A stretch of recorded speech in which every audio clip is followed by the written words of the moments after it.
Welcome back guys to One Time Moments. आज के दिन हम लोग बात करने वाले हैं सैल्यूट स्टार के ऑफिशियल एपिसोड 85 के ट्रेलर पर, और ट्रेलर के साथ ही साथ कुछ हिस्सा मैं आप सबको नॉवल में से भी बताने वाला हूं।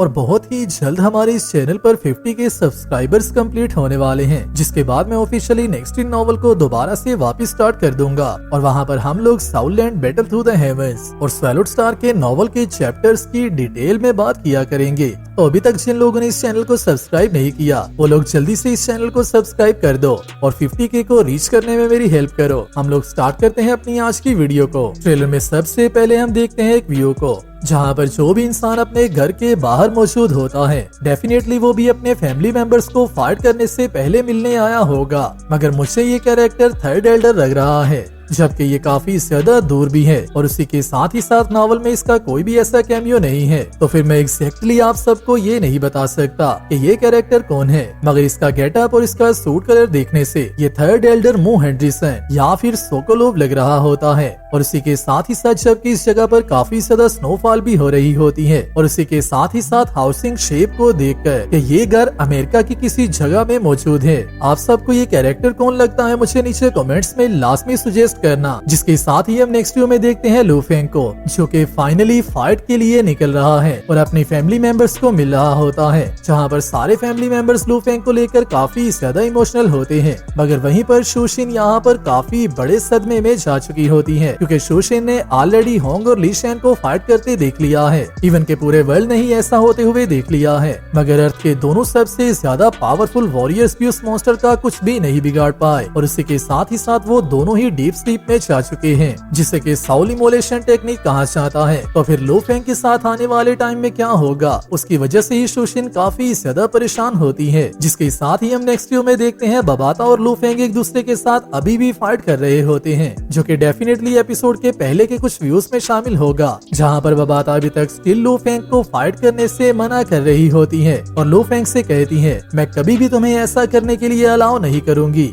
मगर उसी के साथ ही लू फेंग कहता है मेरे पास और कोई भी तरीका मौजूद नहीं है, जिसकी वजह से मुझे सिर्फ ट्राई करते रहना होगा। जिसके साथ ही हम नेक्स्ट वीडियो में देखते हैं एल्डर फार की फाइट करते हुए हालत काफी ज्यादा खराब हो चुकी होती है। मगर उसी के साथ ही एल्डर फार के सामने जो स्क्रीन ओपन होती है उस स्क्रीन पर एल्डर फार लू फेंग का मैसेज रिसीव करती है, जिसका मतलब यह है कि लू फेंग ने अर्थ के सारे फाइटर्स को कमांड करना स्टार्ट कर दिया हुआ है, क्योंकि एल्डर फार सबके यूरोपियन फाइटर है और उसी के साथ ही साथ वॉर गॉड पैलेस की मेंबर भी है। तो इसकी स्क्रीन पर लू फेंग का मैसेज शो होने का मतलब यही हो सकता है कि अभी के बाद आने वाले टाइम में लू फेंग ही इन सब को कमांड करने वाला है। जिसके बाद नेक्स्ट वीडियो में हम देखते हैं थर्ड एल्डर मू हेनरिसन को और उसी के साथ ही साथ अर्थ के कुछ सोल्जर फाइटर्स को, जो कि सारे ही फाइट के बाद काफी ज्यादा थक चुके होते हैं। इसमें से काफी ज्यादा सोल्जर्स इंश्योर भी हो चुके होते हैं और काफी ज्यादा सोल्जर्स की हालत ही खराब हो चुकी होती है। काफी ज्यादा सोल्जर्स मेंटली इतने ज्यादा डैमेज हो चुके होते हैं कि शायद से वो लोग इस वॉर के बाद किसी भी और वॉर में हिस्सा नहीं ले पाएंगे। मगर मॉन्स्टर्स की अटैक अभी तक नहीं रुक रहे होते और इसी के साथ ही लू फेंग दोबारा से बबाता से कहता है यूनिवर्स कोई ऐसी पीसफुल जगह नहीं है जहाँ पर कोई भी रहना स्टार्ट कर दे, और मुझे इस बात का भी डर है कि ह्यूमैनिटी के पास ये वाला चांस लास्ट चांस है और हम सबको इसी चांस में सक्सेसफुल होना होगा।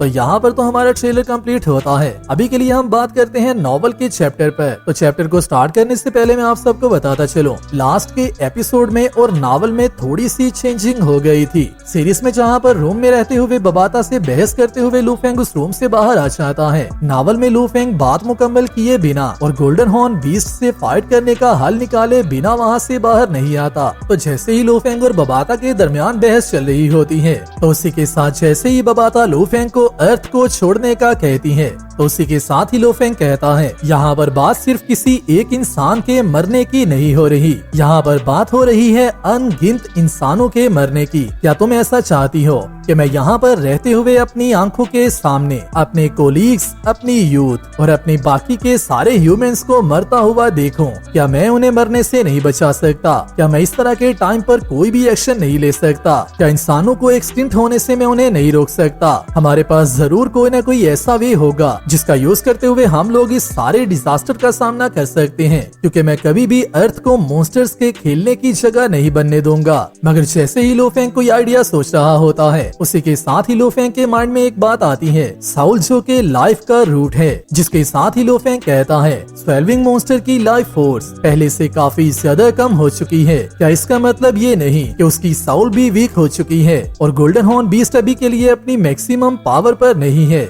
मुझे जल्दी से ये बताओ कि आखिरकार ऐसा है या फिर नहीं। जिसके साथ ही बबाता लो फेंग से कहती है, हाँ ये बात सच है, गोल्डन हॉर्न बीस्ट पहले से वीक है, मगर फिर भी गोल्डन हॉर्न बीस्ट इतना वीक नहीं है कि कोई भी स्टार ट्रेवलर लेवल 3 का फाइटर जाकर गोल्डन हॉर्न बीस्ट का मुकाबला कर ले और उसे टेक डाउन कर पाए या फिर उसकी प्योर पावर को हैंडल भी कर पाए। जिसके साथ ही लो फेंग बबाता से कहता है, तुमने अभी से पहले कहा था कि गोल्डन हॉर्न बीस्ट काफी ज्यादा यंग है, और उसी के साथ ही साथ मैं ये बात भी मानता हूँ कि स्टार ट्रेवलर लेवल के फाइटर के लिए यूनिवर्स घूमने की जगह नहीं है। जिसका मतलब ये है कि गोल्डन हॉर्न बीस्ट जो कि अभी के लिए स्टार लेवल पर पहुँचा है, वो अर्थ पर ही पैदा हुआ था, बजाय इसके कि वो कहीं से ट्रेवल करता हुआ यहाँ पर आता। वो पैदा ही अर्थ पर हुआ था, क्योंकि जितना पावरफुल ये मॉन्स्टर है, अगर तो ये कहीं और से आया होता या फिर काफी ज्यादा देर पहले पैदा हुआ होता, तो हम लोग डेफिनेटली इसे अभी तक ढूंढ चुके होते। मगर जबकि हमने इसे कुछ देर पहले ही ढूंढा है, तो इसका मतलब ये है कि ये मॉन्स्टर अभी ही कुछ देर पहले ही बॉर्न हुआ है और इसकी एज काफी ज्यादा कम है। और उसी के साथ ही साथ हमने इस मॉन्स्टर को B6 लेजर कैनन का यूज करते हुए डैमेज दिया है, जिसकी वजह से इसकी पावर अभी के लिए अपनी मैक्सिमम 20% पावर तक हो सकती है।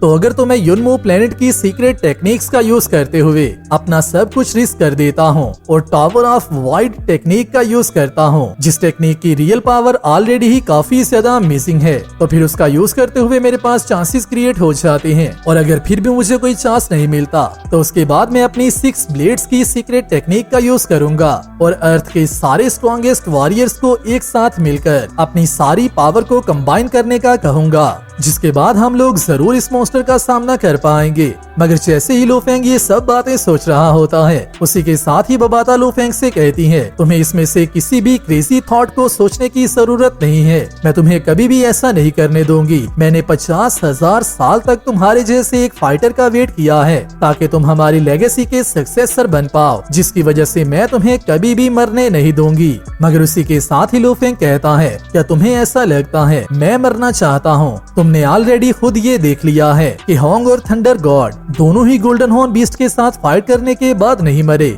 वो दोनों ही अभी तक जिंदा हैं। मगर उसी के साथ ही बबाता कहती है, चाहे वो जिंदा हैं, मगर वो दोनों ही कोमा की स्टेट में हैं। जिसके साथ ही लो फेंग कहता है, चाहे बात जो भी हो, युनमो प्लेनेट का स्टूडेंट होने से पहले मैं लो फेंग हूँ और मैं एक अर्थ का वॉरियर हूँ। मैं अपने लोगों की उम्मीद हूँ, जिसको कि मैं कभी भी ठुकरा नहीं सकता। जिसके साथ ही बबाता लो फेंग से कहती है, तो क्या तुम अर्थ के लिए मरना चाहते हो? जिसके साथ ही लो फेंग कहता है, क्या तुम्हें ऐसा लगता है कि मैं मरना चाहता हूँ? मैं हरगिज मरना नहीं चाहता और ना ही मैं ये चाहता हूँ, बल्कि मैं तो ये चाहता हूँ कि मैं अपने बच्चों को एक अच्छा फ्यूचर दे पाऊँ, मैं अपने बच्चों के साथ टाइम स्पेंड कर पाऊँ, मैं अर्थ पर रह सकूँ, मैं आने वाले टाइम में अर्थ को और भी एडवांस होता देख सकूँ। अभी के लिए मेरे पास सिर्फ 2 ही चॉइसेस मौजूद हैं, जिनमें से एक चॉइस तो ये है कि मैं वीक लोगों की तरह अपने सारे कोलीग्स और अर्थ के सारे इंसान, इनोसेंट बच्चे और अनगिनत इंसानों को मरता हुआ देखूं और खुद अपने क्लोज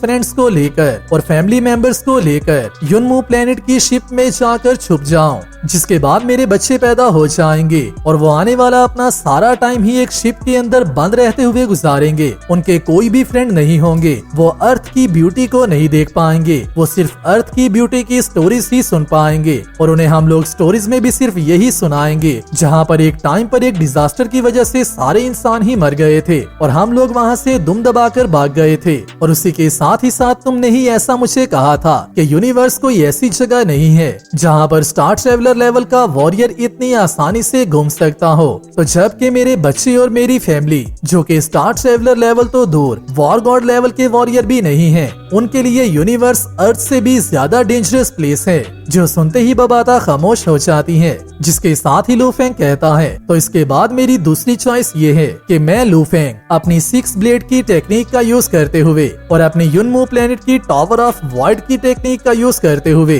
और अपने साथ अपने बाकी के सारे पावरफुल कोलीग्स को लेते हुए गोल्डन हॉर्न बीस्ट का दोबारा से सामना करने के लिए जाऊं और साउल इमोलेशन टेक्निक का यूज करते हुए गोल्डन हॉर्न बीस्ट का सामना करूं, जिसके बाद भी हमारे पास जिंदा रहने की उम्मीद जरूर है। और अगर मैं ऐसा करता हूं, तो इसके बाद हमारे पास टोटल 3 चॉइसेस निकल कर आ सकती हैं, जिनमें से पहली चॉइस तो ये होगी कि मैं सक्सेस हो जाऊंगा, मैं मरने से बच जाऊंगा और काउंटलेस इंसानों की जान भी बच जाएगी, जो कि सबसे अच्छी चॉइस है। जिसके बाद सेकंड आउटकम ये हो सकती है कि मैं मर जाऊंगा, मगर मेरे साथ साथ मैं गोल्डन हॉर्न बीस्ट को भी किल करता चाहूंगा, जिसकी वजह से आने वाले टाइम में मेरे बच्चों को अच्छा फ्यूचर मिल पाएगा। मेरे बच्चे अपनी एज के बच्चों के साथ बड़े हो पाएंगे, आने वाले टाइम में उनके फ्रेंड्स भी होंगे और वो एक अच्छी लाइफ गुजारेंगे। और उसी के साथ ही साथ आने वाले टाइम में हिस्ट्री में मेरा एक अच्छा नाम लिखा जाएगा, मेरे बच्चों को मेरे ऊपर प्राउड होगा। जिसके बाद थर्ड आउटकम ये निकलती है कि मैं हर हाल में मर जाऊंगा, मगर मरते मरते मैं गोल्डन हॉर्न बीस्ट को इतना ज्यादा इंश्योर कर दूंगा